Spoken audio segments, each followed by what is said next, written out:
Hello students, हम लोग class 9th के फिजिक्स सब्जेक्ट का न्यूमेरिकल प्रॉब्लम सॉल्व करेंगे। तो जो फिजिक्स का पहला चैप्टर है उसका नाम है मोशन। ये एनसीईआरटी के बुक में चैप्टर नंबर 8 में दिया गया है। तो इस चैप्टर से हम लोग न्यूमेरिकल प्रॉब्लम्स को सॉल्व करेंगे और इससे रिलेटेड इम्पॉर्टेंट कंसेप्ट्स को सीखेंगे। आने वाले वीडियोस में हम लोग बहुत सारे न्यूमेरिकल प्रॉब्लम्स को सॉल्व करेंगे। इस वीडियो में मैंने इम्पॉर्टेंट ट्रिक्स को बताया है और रिलेटेड इम्पॉर्टेंट पॉइंट्स को भी बताया है। तो चलिए हम लोग फर्स्ट प्रॉब्लम पे चलते हैं। तो जो फर्स्ट प्रॉब्लम दिया गया है वो है a person is moving in library with a book in his hand, choose the correct answer. तो एक लाइब्रेरी में एक पर्सन एक बुक को अपने हाथ में लेके मूव कर रहा है। तो हम लोग मान लिए कि ये मूविंग पर्सन है, ग्रीन जो है ये मूविंग पर्सन है और इसके हाथ में एक बुक है। तो बुक को बना लेते हैं। तो इसके हाथ में एक बुक है and at time t equal to 0 इसका पोजीशन ये दिया गया है and at time t equal to t1 इसका पोजीशन यहाँ पे आ जाता है। तो इसके साथ ये बुक भी है, तो इसके जो बुक है इसके साथ ही मूव करेगा। तो हमें फर्स्ट ऑप्शन जो दिया गया है वो है the book is at rest with respect to person sitting on a chair.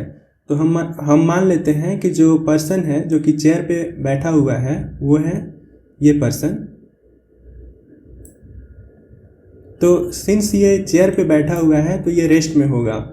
तो इसके रिस्पेक्ट में इस बुक का पोजीशन देखते हैं। तो टाइम t इक्वल टू 0 पे ये बुक का पोजीशन है and time t equal to t1 पे ये बुक का पोजीशन है।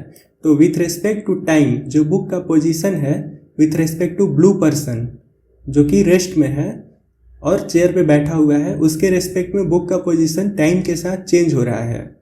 तो बुक जो है ब्लू पर्सन के रेस्पेक्ट में मोशन में है, लेकिन यहाँ पे क्या दिया गया है, रेस्ट में दिया गया है। तो ये ऑप्शन गलत हो जाएगा। नाउ नेक्स्ट ऑप्शन पे आते हैं। नेक्स्ट ऑप्शन है the book is at rest with respect to moving person.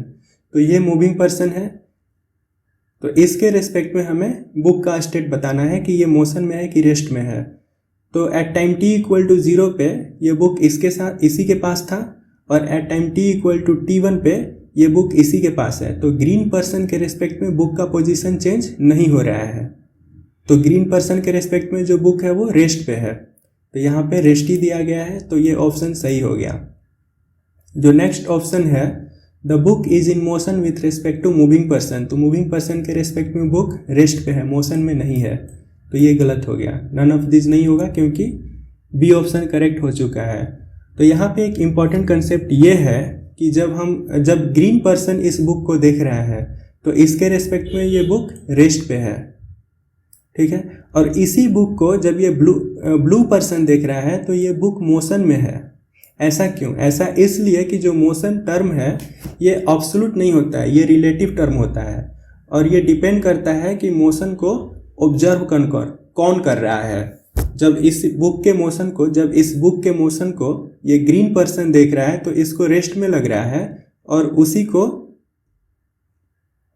जब ये ब्लू पर्सन देख रहा है तो इसको मोशन में लग रहा है। तो इसका मतलब क्या है कि मोशन जो है एक रिलेटिव टर्म है।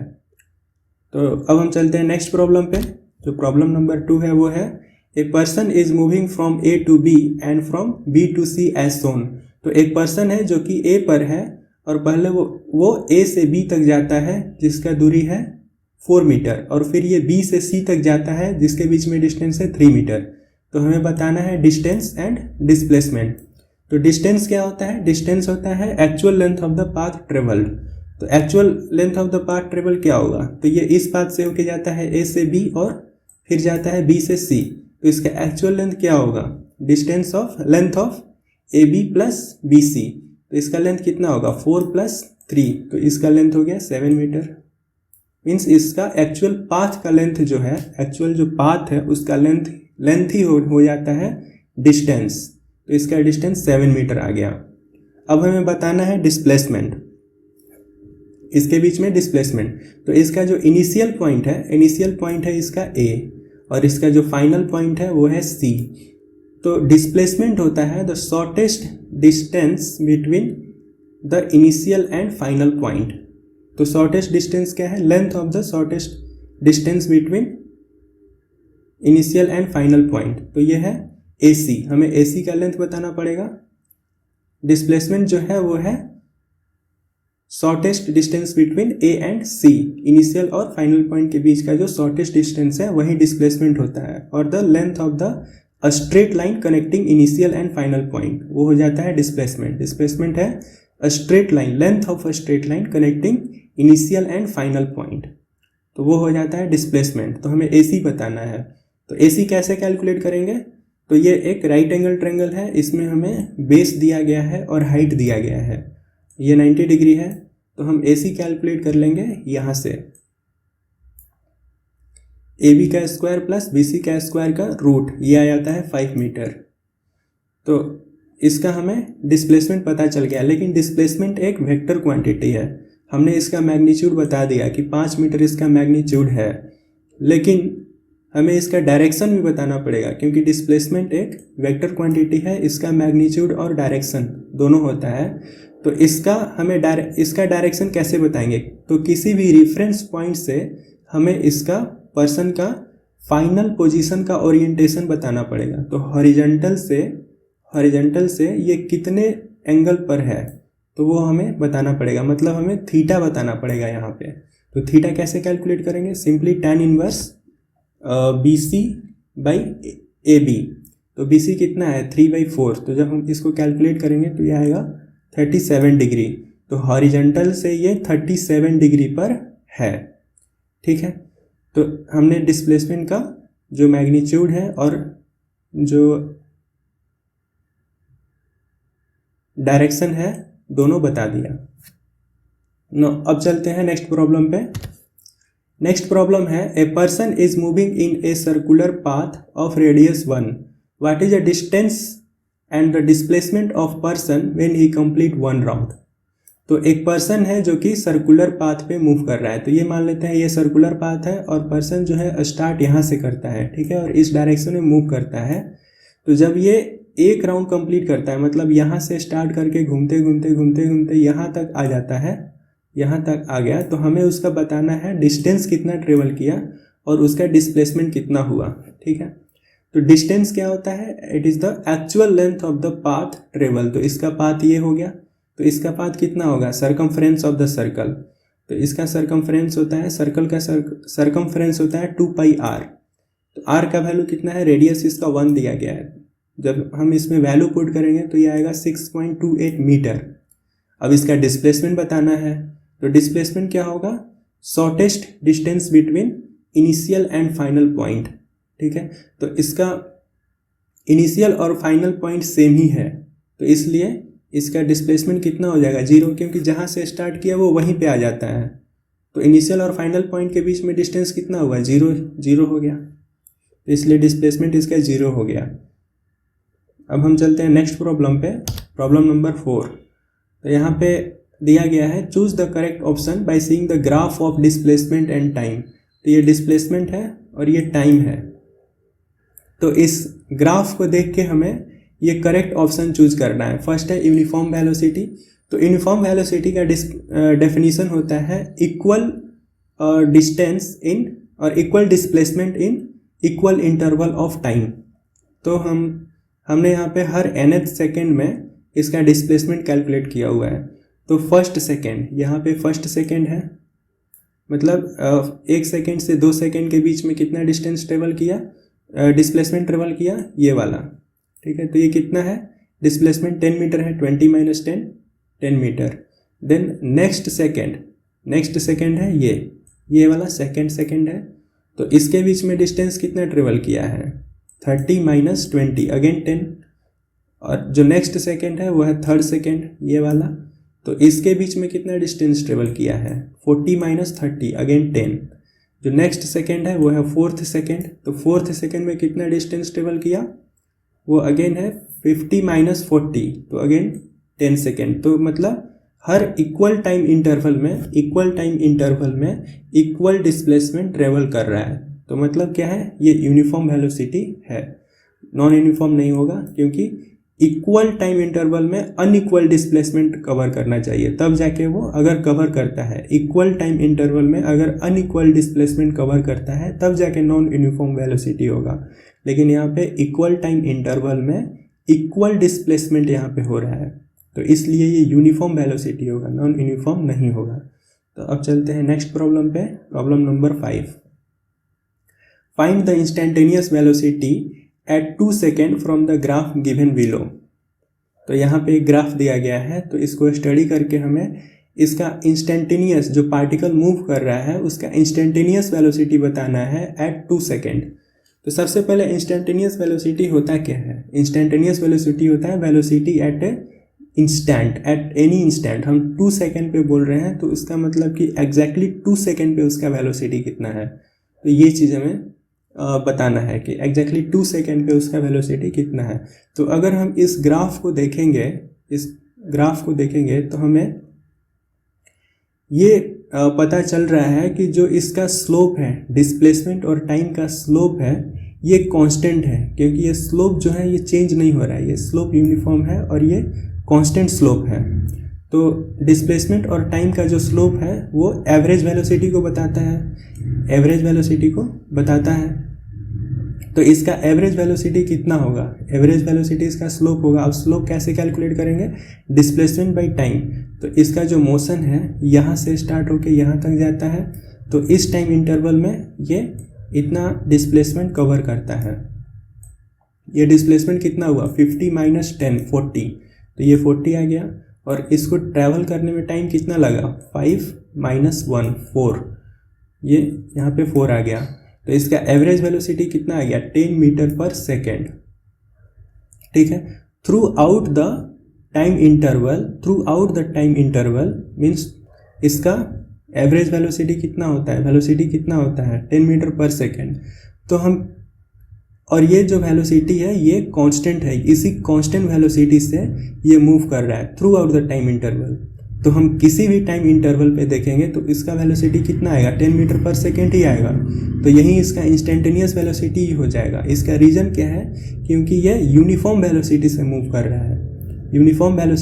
कर रहा है, थ्रू आउट इट्स मोशन, मतलब अपने मोशन के बीच में, मतलब पूरे टाइम में ये यूनिफॉर्म वेलोसिटी से मूव कर रहा है। इसलिए ये इसका जो एवरेज वेलोसिटी है वो इंस्टेंटेनियस वेलोसिटी जो है वो उसके एवरेज वेलोसिटी के बराबर हो जाएगा। नाउ अब 6th प्रॉब्लम पे चलते हैं। जो हमारा ये जो प्रॉब्लम है ये है a particle moved from point A to point B with a speed of 60 kilometre per hour, then it moves back from point B to A with a speed of 40 kilometre per hour.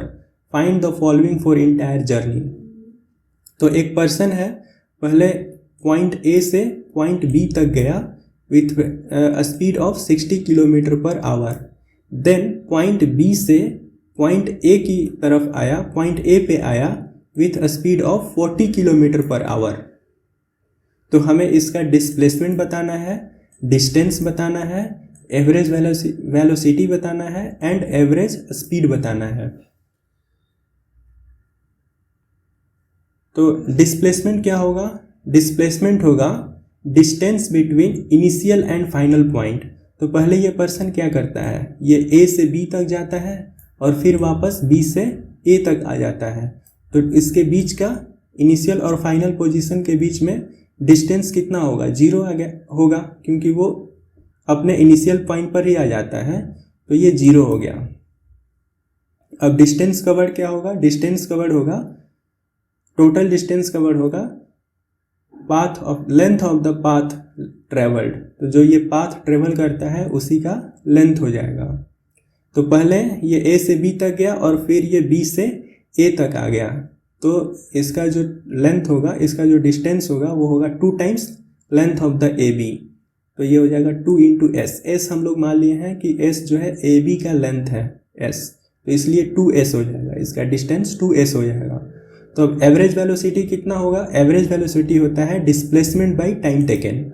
तो यहाँ पे displacement ही 0 है, तो displacement अगर 0 है तो average velocity कितना हो जाएगा? 0 हो जाएगा। अब हमें बताना है एवरेज स्पीड कितना होगा। तो एवरेज स्पीड होगा distance travelled by time taken. तो डिस्टेंस ट्रेवल हम लोग यहाँ पे निकाल चुके हैं, डिस्टेंस जो ये ट्रेवल करता है वो हम लोग यहाँ पे निकाल चुके हैं, और ये है 2s। केवल हमें टाइम टेकन निकालना है कि इसके फॉरवर्ड मोशन के लिए, मतलब a से b तक जाने में और फिर b से a तक आने में कितना टाइम लगता है। तो वो कैसे निकालेंगे, वो निकालेंगे टाइम a से b तक जाने में कितना टाइम लगा प्लस b से a तक आने में कितना टाइम लगा। ये जो डिस्टेंस है ये सेम है, a से b तक जो डिस्टेंस ट्रेवल करेगा वही डिस्टेंस b से a तक आने में ट्रेवल होगा। तो a से b तक आने में कितना इसको टाइम लगेगा, वो टाइम होगा डिस्टेंस बाई स्पीड। तो s डिस्टेंस हम लोग मान लिए हैं, और a से b तक जाने में जो डिस्टेंस है वो है 60।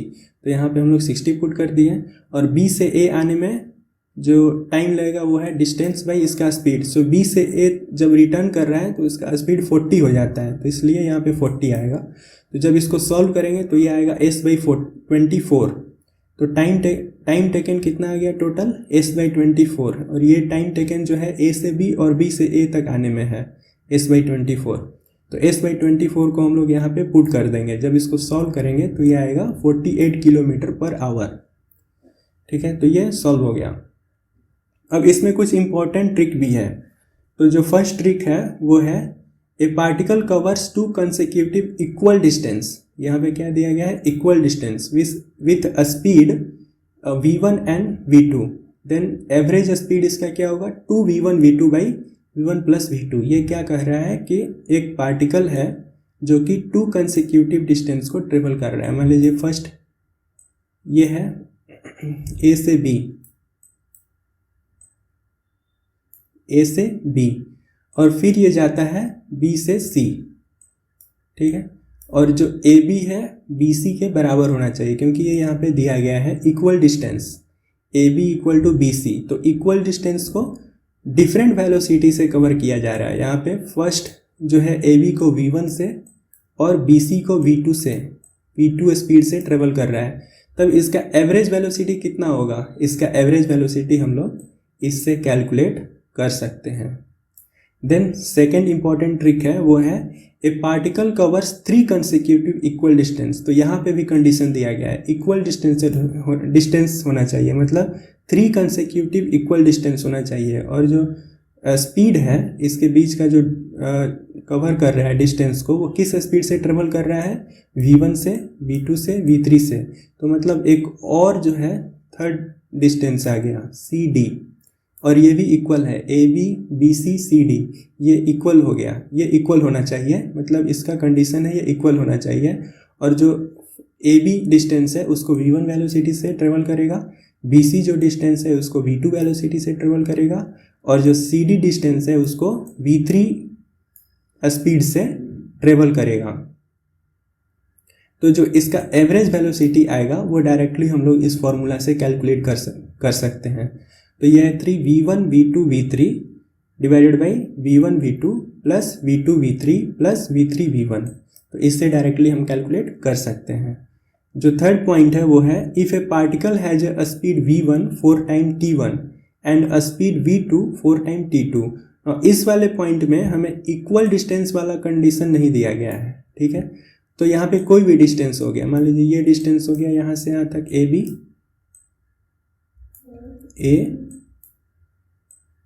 B, और ये वाला जो डिस्टेंस हो गया ये हो गया BC। तो इस डिस्टेंस को AB को ये v1 के स्पीड से ट्रेवल कर रहा है, और इसको जो ट्रेवल करने में इसको जो टाइम लग रहा है वो है t1।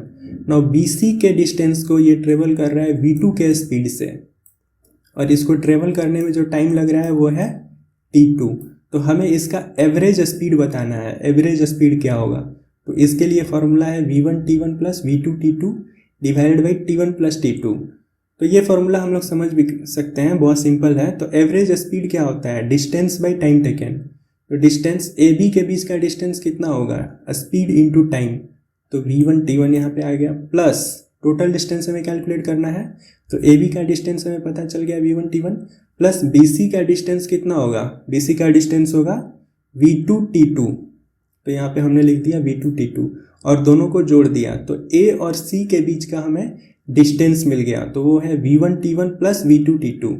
और टोटल टाइम हमें पता है T1 प्लस T2, तो इससे हमें एवरेज स्पीड निकल के आ गया। ठीक है, तो अगर जो हमारा पहला वाला पिछला प्रॉब्लम था, अगर हम इस ट्रिक से सॉल्व करें तो इसमें जो हमारा V1 निकल के आता है वो आता है 60 और V2 निकल के आता है ये वाला जो है V2 आता है 40। इसमें हमें कंडीशन चेक करना पड़ेगा, क्या इक्वल डिस्टेंस है, उसमें कंडीशन था, इसमें हमारे पास ये कंडीशन है कि इक्वल डिस्टेंस होना चाहिए, तभी हम इस फॉर्मूले को यूज़ कर सकते हैं। तो इस प्रॉब्लम में क्या है कि पहले ये A से B तक गया और फिर B से A तक आया था, तो AB का जो डिस्टेंस है वो तो फिक्स ही है, मतलब जितना जाने में ट्रेवल किया उतना ही आने में ट्रेवल किया, तो डिस्टेंस तो ठीक है। तो अब जाने में कितना स्पीड से ट्रेवल किया है 60 किलोमीटर पर आवर और आने में कितना स्पीड से ट्रेवल किया है 40 किलोमीटर पर आवर। तो हमें V1 मिल गया, V2 मिल गया और जो कंडीशन है हमारा इक्वल डिस्टेंस वाला वो भी सेटिस्फाइड हो गया। तो डायरेक्टली हम इस फॉर्मूले में ये वैल्यू को पुट करके एवरेज स्पीड निकाल सकते हैं। तो यहाँ पे भी जब हम कैलकुलेट करेंगे तो ये आएगा 40 किलोमीटर पर आवर। ठीक है, अब आते हैं हम अपने नेक्स्ट प्रॉब्लम के ऊपर। ये बहुत ही इंपॉर्टेंट प्रॉब्लम है। तो इसमें क्या दिया गया है, a particle moves in a circular path of radius 1 metre. ठीक है, इसका रेडियस 1 मीटर दिया गया है विथ यूनिफॉर्म वेलोसिटी। यहाँ पे ये इंपॉर्टेंट टर्म दिया गया है, uniform velocity means equal distance in equal interval of time and takes 4 second to complete the circular path. मतलब ये यहाँ से स्टार्ट करता है और इसको एक राउंड लगाने में, एक राउंड घूमने में इसको 4 सेकेंड लगता है। यहाँ पे दिया गया है 4 second to complete the circular path. तो हमें बताना है कि इसका distance, displacement, average speed and average velocity between this points, ये यहाँ पे दिया गया है A से B, A से C, A to D and A से A तक जाने में ये सारे पैरामीटर्स हमें बताना है। ठीक है, तो चलिए सॉल्व करते हैं यहाँ पे। तो सबसे पहले time taken to complete 1 round, तो इसका एक राउंड कंप्लीट करने में कितना टाइम लगता है 4 सेकेंड का। तो इसका एक क्वार्टर कंप्लीट करने में, इस सर्कल का एक क्वार्टर कंप्लीट करने में, मतलब एक क्वार्टर मतलब इसका 1/4, इसका 1/4 यहाँ से यहाँ तक जाने में कितना टाइम लगेगा 1 सेकेंड। 1 सेकेंड क्यों लगेगा, क्योंकि ये यूनिफॉर्म वेलोसिटी से मूव कर रहा है। जितना टाइम यहाँ से यहाँ जाने में लगेगा, A से B में जाने में लगेगा, उतना ही टाइम B से C में जाने में लगेगा, उतना ही टाइम C से D में जाने में लगेगा, उतना ही टाइम D से A में जाने में लगेगा। तो इसका मतलब ऐसा क्यों, क्योंकि ये यूनिफॉर्म वेलोसिटी से मूव कर रहा है, यूनिफॉर्म स्पीड से मूव कर रहा है, वेलोसिटी नहीं, यूनिफॉर्म स्पीड से मूव कर रहा है। ठीक है, तो A से B में जाने में जो टाइम लग गया वो हमने यहाँ पे कैलकुलेट कर लिया, ये है 1 सेकेंड।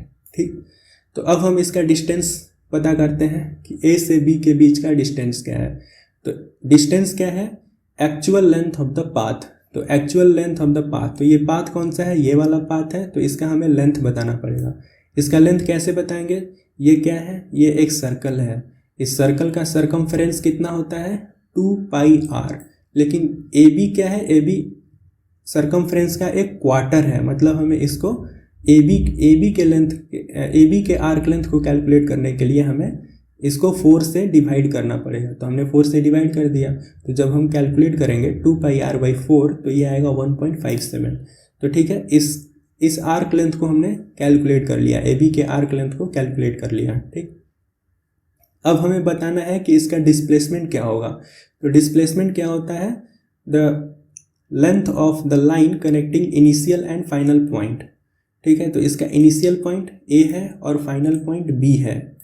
तो जब हम इसको कनेक्ट करेंगे, the length of the straight line connecting initial point and final point. तो ये स्ट्रेट लाइन है जो कि इनिशियल और फाइनल पॉइंट को कनेक्ट करता है, तो इसी का हमें लेंथ बताना है। तो इसका लेंथ क्या होगा, तो अब हम देखेंगे ट्रायंगल OAB में। OAB क्या है, एक राइट एंगल ट्रायंगल है जिसमें ये 1 मीटर का है और ये भी 1 मीटर का है। तो इसका बेस भी 1 मीटर का है और हाइट भी 1 मीटर का है, तो इसका ये हाइपोटेनस पता चल जाएगा, स्क्वायर रूट ऑफ OA का स्क्वायर प्लस OB का स्क्वायर, तो ये आ जाएगा 1.41 मीटर। तो हमें इसका डिस्प्लेसमेंट पता चल गया। नाउ अब एवरेज स्पीड पे आते हैं। तो एवरेज स्पीड कैसे कैलकुलेट करेंगे, तो ये होगा डिस्टेंस बाय टाइम टेकन। तो डिस्टेंस हम यहाँ पे ऑलरेडी कैलकुलेट कर चुके हैं, डिस्टेंस है 1.57 और टाइम टेकन भी हमने कैलकुलेट किया है, यह है 1 सेकेंड। तो जब हम इसका रेशियो लेंगे तो ये आएगा 1.57 मीटर पर सेकेंड। अब displacement calculate average velocity calculate करते हैं। तो एवरेज वेलोसिटी होता है डिस्प्लेसमेंट बाई टाइम टेकन।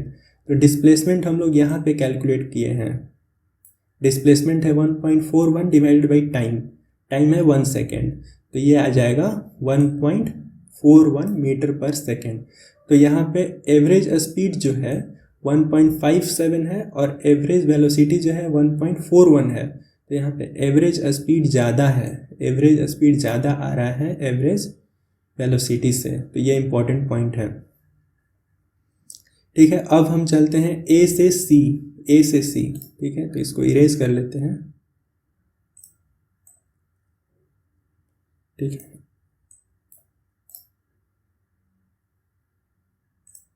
ए से सी।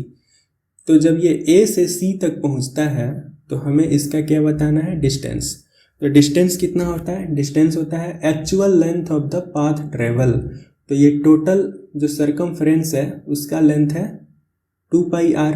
तो जब ए से सी तक पहुंचेगा तो ये half of the circumference length है, तो इसलिए हमने 2 से डिवाइड कर दिया, तो 2πr/2। तो जब हम इसको कैलकुलेट करेंगे तो ये निकल के आएगा 3.14 मीटर। आर का वैल्यू 1 दिया गया है। ना सबसे पहले आगे जाने से पहले हम ये देखते हैं कि ए से सी तक जाने में टाइम कितना लगेगा। तो ए से बी जाने में कितना टाइम लगा था, 1 सेकेंड। सिमिलरली बी से सी जाने में टाइम कितना लगा था, 1 सेकेंड। रीजन क्या है, क्योंकि ये यूनिफॉर्म वेलोसिटी से जा रहा है, तो ए से सी तक जाने में कितना टाइम लगेगा, 2 सेकेंड। ठीक है, अब डिस्प्लेसमेंट कैलकुलेट करते हैं। डिस्प्लेसमेंट क्या होगा, displacement is the length of the straight line connecting initial and final point. तो इस केस में इसका इनिशियल पॉइंट ए होगा और फाइनल पॉइंट सी होगा। तो हमें length of the straight line connecting initial and final point, तो हमें इसका लेंथ बताना है। तो इसका लेंथ क्या होगा, इसका लेंथ होगा ये रेडियस प्लस ये रेडियस 2r। तो इसका 2r जो है इसका डिस्प्लेसमेंट हो जाएगा। तो r है 1 मीटर, तो इसका डिस्प्लेसमेंट 2 मीटर हो जाएगा ना। एवरेज स्पीड बताना है, तो एवरेज स्पीड है डिस्टेंस बाई टाइम। टाइम हमने यहाँ पे ऑलरेडी कैलकुलेट कर लिया है। तो डिस्टेंस है 3.14 मीटर हमने यहाँ पे कैलकुलेट किया है और टाइम है 2 मीटर। तो जब हम इसका रेशियो लेंगे तो ये निकल के आएगा 1.57 मीटर। ठीक है, अब हम एवरेज वेलोसिटी कैलकुलेट करेंगे। तो एवरेज वेलोसिटी होता है डिस्प्लेसमेंट बाई टाइम टेकन। तो इसका डिस्प्लेसमेंट हम लोग यहाँ पे कैलकुलेट कर चुके हैं। तो ये कितना है, 2 मीटर और टाइम भी है 2 मीटर, तो ये कितना आ गया, 1 मीटर। तो अगेन यहाँ पे भी इम्पोर्टेंट ये है कि यहाँ पे एवरेज स्पीड एवरेज वेलोसिटी से ज़्यादा आ गया। नाउ अब हम आते हैं ए से डी के बीच में। हमें दिया गया है ए से डी के बीच में ये सारे पैरामीटर्स हमें बताने हैं।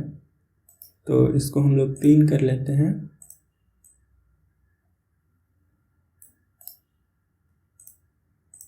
ठीक है, जब ये ए से डी के बीच में आएगा तो हमें इसका distance, displacement, average speed and average velocity बताना है। तो ए से डी के बीच में ऐसे जा रहा है, ये यहाँ तक आ गया। ठीक है, तो अब हमें इसका डिस्टेंस बताना है। तो डिस्टेंस क्या होगा, length of the actual path travel. तो एक्चुअल पाथ ट्रेवल कितना होगा, 3/4 of the circumference, length of the circumference.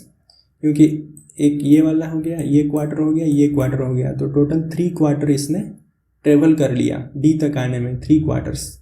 तो हमने 3/4 यहाँ पे कर दिया। तो टोटल सरकमफ्रेंस कितना है, 2πr इंटू 3/4, 3/4। तो ये आएगा 4.71 मीटर। तो ये डिस्टेंस हो गया। अब डिस्प्लेसमेंट हमें कैलकुलेट करना है। तो डिस्प्लेसमेंट क्या होगा, length of the straight line connecting initial and final point. तो ये हमारा इनिशियल पॉइंट है, ये हमारा फाइनल पॉइंट है। तो जो हम इसका लेंथ है, length of the straight line connecting initial and final point, तो वहीं इसका क्या हो जाएगा, डिस्प्लेसमेंट हो जाएगा। तो ये सिंपल है। इसका डिस्प्लेसमेंट क्या होगा, ये एक राइट एंगल ट्रायंगल है, इसका बेस है 1 मीटर, इसका हाइट है 1 मीटर और ये 90 डिग्री है। तो इसका लेंथ हम लोग कैसे कैलकुलेट करेंगे, स्क्वायर रूट ऑफ OA का स्क्वायर प्लस OD का स्क्वायर, तो ये आएगा 1.41। अब हमें बताना है एवरेज स्पीड कितना होगा। तो एवरेज स्पीड होगा डिस्टेंस बाई टाइम। डिस्टेंस हमने यहाँ पे कैलकुलेट कर लिया है और टाइम यहाँ पे 3 सेकेंड है, तो दोनों का रेशियो 1.57। ठीक है, अब हमें एवरेज वेलोसिटी बताना है। एवरेज वेलोसिटी होगा डिस्प्लेसमेंट बाई टाइम टेकन। तो डिस्प्लेसमेंट कितना है 1.41 और टाइम टेकन है कितना 3, तो दोनों का रेशियो कितना हो जाएगा 0.47। तो यहाँ पर भी हम नोटिस करते हैं कि यहाँ पर भी एवरेज स्पीड एवरेज वेलोसिटी से ज़्यादा आ रहा है। ठीक है, अब हमें कैलकुलेट करना है जब ये एक राउंड कंप्लीट कर लेता है, मतलब ये यहाँ से स्टार्ट करके ए से स्टार्ट करके अगेन ए पे ही आ जाता है, तब हमें ये सब बताना है। ठीक है, तो इसके लिए हम फिर से एक बार क्लीन कर लेते हैं इसको।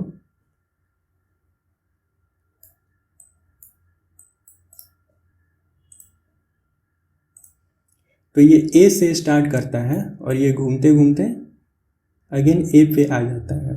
तो इसका डिस्टेंस कितना हुआ, circumference of the circle that is 2πr। तो ये आएगा, r का वैल्यू 1 दिया गया है तो 6.28, पाई का वैल्यू 3.14 दिया गया है यहाँ पे। तो ये जो डिस्टेंस है इसका 6.28 आ जाएगा मीटर। अब डिस्प्लेसमेंट कितना हुआ, डिस्प्लेसमेंट क्या है, length of the straight line connecting initial and final point. तो जहाँ से स्टार्ट किया था वहीं पे दोबारा आ गया, तो दोनों के बीच में डिस्टेंस कितना है 0 हो गया, क्योंकि वो अपने इनिशियल पॉइंट पे ही पहुँच गया। तो डिस्प्लेसमेंट यहाँ पे 0 हो जाता है। अब एवरेज स्पीड क्या होगा, एवरेज स्पीड होगा यहाँ पे डिस्टेंस बाई टाइम टेकन।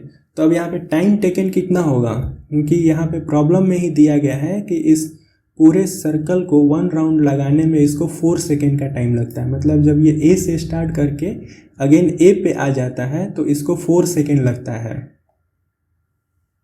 तो इसको मतलब टाइम आ गया ए से एक राउंड लगाने में इसको टाइम कितना लग गया 4 सेकेंड लग गया। तो ये टाइम 4 सेकेंड आ गया। तो डिस्टेंस यहाँ पे हमने कैलकुलेट कर लिया है 6.28 और टाइम 4 सेकेंड है। तो इसका जब रेशियो लेंगे तो स्पीड एवरेज स्पीड निकल के आएगा। तो अगेन ये कितना जाता है 1.57 मीटर पर सेकेंड। अब यहाँ पे एवरेज वेलोसिटी कैलकुलेट करना है, तो डिस्प्लेसमेंट बाई टाइम टेकन। तो डिस्प्लेसमेंट तो 0 है, ये हमने यहाँ पे कैलकुलेट किया है, डिस्प्लेसमेंट 0 है और टाइम टेकन 4 सेकेंड। तो अगेन ये एवरेज वेलोसिटी यहाँ पे 0 आ गया। तो फिर से वही ऑब्जर्वेशन है कि यहाँ पे एवरेज स्पीड जो है एवरेज वेलोसिटी से ज़्यादा आ गया। हमें क्वेश्चन में प्रॉब्लम में दिया गया था कि जो पार्टिकल है वो यूनिफॉर्म स्पीड से मूव कर रहा है। तो हमारा सारे जो मीन्स ये स्टेशंस पॉइंट है, जैसे ए से बी, ए टू सी, ए से डी, ए से अगेन 1 राउंड कंप्लीट करने में, तो हर पॉइंट के बीच में जो हमें एवरेज स्पीड मिल रहा है वो सेम मिल रहा है, वो हमें सेम मिल रहा है, सेम एवरेज स्पीड हमें मिल रहा है 1.57, 1.57, 1.57। लेकिन यहाँ पे एवरेज वेलोसिटी क्यों चेंज हो रहा है, फर्स्ट जो है ए से बी के बीच में एवरेज वेलोसिटी 1.41 है, फिर ये यहाँ पे घट जाता है 1 मीटर पर सेकेंड आ जाता है। फिर जब ए टू डी जाता है तब ये 0.47 आ जाता है, फिर ये घट के 0 हो जाता है। ऐसा क्यों होता है, ऐसा क्यों हो रहा है? तो ये एक क्वेश्चन है और इसका आंसर नेक्स्ट वीडियो में मैं दूंगा। देन अब हम कुछ इम्पोर्टेंट पॉइंट्स को डिस्कस कर लेते हैं। तो जो फर्स्ट इम्पॉर्टेंट पॉइंट है हमारा वो है, तो यहाँ पे कुछ इम्पॉर्टेंट पॉइंट्स दिया गया है तो उसको हम लोग डिस्कस कर लेते हैं। तो जो फर्स्ट पॉइंट है वो है displacement can be 0 even with the distance is not 0। तो डिस्प्लेसमेंट बोल रहा है कि 0 हो सकता है even if the distance is not equal to 0। तो इसको समझने के लिए हम अपना सर्कुलर प्रॉब्लम जो हम लोग किए थे वो हम यहाँ पे ड्रॉ कर लेते हैं। तो मान लीजिए ये पार्टिकल यहाँ से स्टार्ट करके यहाँ तक मूव करता है फिर ये अपने ओरिजिनल पोजीशन पे आ जाता है। तो इस केस में हमारा डिस्प्लेसमेंट कितना हुआ, 0 हो गया। लेकिन डिस्टेंस हमारा क्या हुआ, डिस्टेंस जो है is equal to circumference of the circle. तो यही बोल रहा है कि डिस्प्लेसमेंट कैन बी 0, डिस्प्लेसमेंट 0 हो सकता है even if the distance is not 0। Distance 0 नहीं है फिर भी हमारा डिस्प्लेसमेंट 0 हो गया है। तो ये किस केस में होता है, ये सर्कुलर केस में होता है। सर्कुलर पाथ के अलॉन्ग जब मूव करता है या कोई भी क्लोज पाथ के अराउंड जब कोई भी पार्टिकल मूव करता है। ये एक रेक्टेंगल है, तो सपोज ये यहाँ से स्टार्ट करता है मूव करना, ऐसे जाता है, इधर जाता है, इधर जाता है, फिर अपने इनिशियल पॉइंट पे ही आ जाता है। तो इसका डिस्टेंस तो है, मतलब ये length of the path travel किया है, लेकिन इसका डिस्प्लेसमेंट कितना है, डिस्प्लेसमेंट 0 है क्योंकि वो अपने इनिशियल पोजीशन पे ही ट्रेवल करके आ गया है। तो डिस्प्लेसमेंट इसका 0 हो गया। मतलब डिस्टेंस का कुछ वैल्यू है लेकिन डिस्प्लेसमेंट 0 है इस केस में। नेक्स्ट पॉइंट जो दिया गया है कि actual distance travel by an object in a given interval in given time interval can be equal to or greater than the magnitude of displacement. It can never be less than the magnitude of displacement. तो ये क्या बोल रहा है कि distance travel by an object in a given time interval it can be equal to or greater than the magnitude of displacement. तो इसी के केस में देखते हैं कि सर्कुलर पाथ में ही जब ये यहाँ से स्टार्ट करके यहाँ तक आता है, ठीक है, तो ये इसका डिस्प्लेसमेंट है और ये इसका डिस्टेंस है। तो इस केस में distance travel is more than the displacement. ये डिस्प्लेसमेंट है हमारा, ये डिस्टेंस है, तो डिस्टेंस ट्रेवल जो है इस केस में it is more than the displacement. ना अगर ये स्ट्रेट लाइन है, अगर ये स्ट्रेट लाइन में मूव कर रहा है ए से बी के बीच में, तो इस केस में डिस्टेंस एंड डिस्प्लेसमेंट दोनों इक्वल है। तो वही बोल रहा है कि जो डिस्टेंस है it can be equal to और greater than the displacement, but distance can not be less than the magnitude of displacement. तो डिस्प्लेसमेंट से डिस्टेंस कभी कम नहीं हो सकता है। नाउ नेक्स्ट पॉइंट है displacement of an object in a given time interval can be positive, can be 0 और निगेटिव। मतलब जो डिस्प्लेसमेंट है वो पॉजिटिव भी हो सकता है, 0 भी हो सकता है, निगेटिव भी हो सकता है। पॉजिटिव हमने देख लिया, 0 भी हमने देख लिया, अब निगेटिव कैसे होगा। तो मान लीजिए कि ये जो है ऑब्जेक्ट है ये स्ट्रेट लाइन में मूव कर रहा है, ये यहाँ से यहाँ तक गया, बी तक गया, फिर रिटर्न होके ये यहाँ तक आ गया, ठीक है, ये कुछ यहाँ तक आ गया। ये इनिशियल पॉइंट इसका ये है, लेकिन ये पहले इधर स्टार्ट करता है, लेकिन ये कुछ इधर आ जाता है। तो इस केस में हम क्या बोलेंगे, इसको निगेटिव डिस्प्लेसमेंट बोलेंगे क्योंकि पॉजिटिव एक्स पॉजिटिव इधर है। इसको हम मानते हैं कि ये हमारा पॉजिटिव एक्स एक्सिस है, ये पॉजिटिव एक्स एक्सिस है, ये 0 है हमारा, ये 0 है, ठीक है, ये 0 है। तो जो पार्टिकल है वो यहाँ से स्टार्ट करता है, यहाँ पे जाता है और फिर रिटर्न होके ये यहाँ पे आ जाता है। इसको हम लोग मान लेते हैं फॉर एग्जांपल -1 है, तो इसका डिस्प्लेसमेंट कितना हो गया, -1 मीटर हो गया, ठीक है। तो वहीं ये बोल रहा है कि डिस्प्लेसमेंट निगेटिव भी हो सकता है। However the distance covered by the object in a given time interval is always positive. Distance क्या होता है, it is simply the length of the path. तो इसका कोई डायरेक्शन नहीं होता है, क्योंकि डिस्प्लेसमेंट का एक डायरेक्शन है कि निगेटिव डायरेक्शन में ये ट्रेवल किया है, इसलिए डिस्प्लेसमेंट हो गया, इसलिए निगेटिव हो गया, डिस्प्लेसमेंट निगेटिव हो गया। लेकिन डिस्टेंस का कोई डायरेक्शन नहीं होता है, केवल वो मैग्नीट्यूड है। तो उस केस में पॉजिटिव निगेटिव, यहाँ पे डिस्टेंस के केस में पॉजिटिव निगेटिव ये टर्म नहीं आएगा। और फोर्थ पॉइंट क्या है, वेलोसिटी ऑफ एन ऑब्जेक्ट में भी पॉजिटिव, 0 और निगेटिव। तो सिमिलरली डिस्प्लेसमेंट अगर पॉजिटिव, 0 और निगेटिव हो सकता है, तो वेलोसिटी भी हमारा पॉजिटिव, 0 और निगेटिव हो सकता है। क्यों, the reason is that it is a vector quantity, और इसमें क्या है कि मैग्नीट्यूड होता है और इसका डायरेक्शन भी होता है। तो इसका डायरेक्शन जब निगेटिव हो जाए तो हम लोग बोलते हैं कि वेलोसिटी निगेटिव है। However speed can never be negative. Speed क्या है, स्पीड का कोई डायरेक्शन नहीं होता है, केवल और केवल मैग्नीट्यूड होता है। तो इस केस में ये निगेटिव नहीं होगा। तो जैसे इसी केस में हम देखेंगे वेलोसिटी निगेटिव कैसे बोल रहा है, तो इसी के केस में हम देखेंगे तो यहाँ पे डिस्प्लेसमेंट कितना हुआ, डिस्प्लेसमेंट यहाँ पे -1, ठीक है, -1 है, डिस्प्लेसमेंट यहाँ पे -1 है। सपोज यहाँ से यहाँ गया, फिर यहाँ से वापस यहाँ आया, इस केस में इसमें सम टाइम t लगा होगा। तो इसको जब हम कैलकुलेट करेंगे तो यहाँ से वेलोसिटी भी निगेटिव आ जाएगी। लेकिन स्पीड के केस में इसका डायरेक्शन नहीं होता है, स्पीड का डायरेक्शन नहीं होता है, केवल मैग्नीट्यूड होता है। तो इसलिए यहाँ पे ये निगेटिव नहीं होता है, स्पीड निगेटिव नहीं होगा ना। यहाँ पे कुछ प्रॉब्लम्स हैं, इंपॉर्टेंस प्रॉब्लम्स हैं। तो फर्स्ट प्रॉब्लम है कि under what condition the average velocity is equal to the instantaneous velocity. Average velocity और इंस्टेंटेनियस वेलोसिटी कब इक्वल होगा, तो ये आपको यहाँ पे बताना है। सेकेंड प्रॉब्लम है a particle moved from point A to B with a speed of 120 kilometre per hour, then it moves back from B to A with a speed of 20 km per hour. So find the following for the entire journey. तो हमें displacement, distance, average velocity and average speed बताना है। मतलब पहले क्या करता है ये पार्टिकल A से B तक 120 किलोमीटर पर आवर के स्पीड से जाता है, और जब ये रिटर्न आता है B से A तक ही आता है तो ये 20 किलोमीटर पर आवर के स्पीड से आता है। तो इस केस में हमें distance, displacement, distance, average velocity और एवरेज स्पीड बताना है। तो ये भी एक अच्छा प्रॉब्लम है। थर्ड प्रॉब्लम जो है ये है a particle moves on a square path.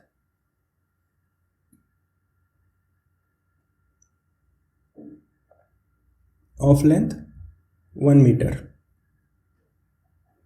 A particle move on a square path, यहाँ पे थोड़ा मिस्टेक है, length of the each side of the square is 1 metre. यहाँ पे length of the each side is 1 metre. तो यहाँ पे 1 metre, 1 metre, 1 metre, 1 metre. A particle move on a square path of length 1 metre with uniform with side, path of side 1 metre with uniform speed and take 4 second to complete 1 square path. मतलब मान लीजिए कि ये यहाँ से start करता है, तो यहाँ से स्टार्ट करके इसको 1 राउंड कंप्लीट करके इनिशियल पॉइंट तक आने में इसको 4 सेकेंड लगता है। ठीक है, तो हमें बताना है कि इसका distance, displacement, average speed and average velocity क्या होगा एट द डिफरेंस इंस्टेंट। सो ए से बी तक जाने में ये सारा पैरामीटर्स क्या होंगे, ए टू सी तक पहुंचने में ये सारे पैरामीटर्स क्या होंगे, ए टू डी तक जाने में ये क्या होंगे, और ए से ए तक मतलब जब ये अपने इनिशियल पॉइंट तक आ जाता है तब इसका ये सारे पैरामीटर्स इसका बताना है। तो यहाँ पे थोड़ा मिस्टेक था कि जो एक स्क्वायर पाथ है, एक स्क्वायर पाथ है, और इस स्क्वायर का जो लेंथ है, ईच साइड है, स्क्वायर का ईच साइड का जो लेंथ है वो 1 मीटर का है। तब ये हमें सारे पैरामीटर्स बताने हैं। तो ये 3 प्रॉब्लम है। इसका सॉल्यूशन आप कर सकते हैं, इन प्रॉब्लम को आप सॉल्व कर सकते हैं, और इसका जो सॉल्यूशन है हम लोग नेक्स्ट वीडियो में मैं दूंगा। So thank you for watching, thanks.